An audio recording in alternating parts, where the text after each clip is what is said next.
I think if you are rich, that by my definition, that means that you have the money in the bank. You can buy the things that you want. You can make your mortgage payment. You can make your car payment. You can pay for your dinners out, whatever you want to do. That's rich. Wealthy is independent. It's money in the bank that you're not spending. It is money, it's things that you have not purchased. It's savings, it's investments that's sitting there, not being spent, but it's giving you independence. It's giving you financial independence and psychological independence, where you can live your life in your way without chasing what you think other people want out of you. And there's some pretty astounding examples of the two sides of the spectrum. I use this in the book, The Art of Spending Money.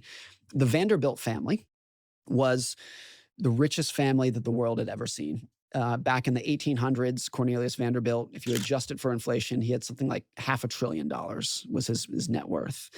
And some of the other very wealthy families, the Carnegies, the Rockefellers, did a pretty good job at giving most of their money away to charity. The Vanderbilts basically said, we're going to give it all to our kids and our grandkids and our great grandkids. And their job is to live the biggest, most ostentatious life that you can possibly imagine. And the biographies that came from there of those Vanderbilt heirs would show, I think, without exception, that every single one of them was miserable. Hmm.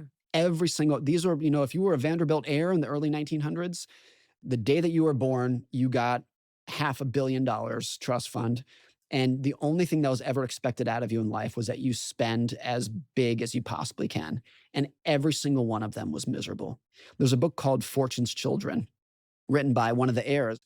And it is one of the saddest books I've ever read, because these people are people who maybe you and I and people listening would look at and say, you're so lucky. And you read it and you say, like, I would never want that life, because they were very rich. They were the richest people in the world, but they had no independence. Hmm. Everything was dictated about, even including who they were allowed to marry, was dictated by kind of the social circle of their family.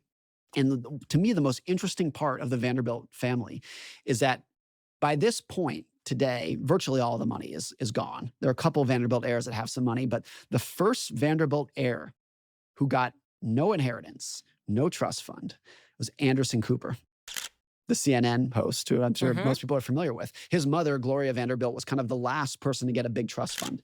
And Anderson Cooper has talked about this, that being the first Vanderbilt heir who didn't get much money was probably a good thing. He was the first person in his family in like 150 years who was told, you have to go figure it out for yourself. You have to build your own career, make your own money, figure out your own way.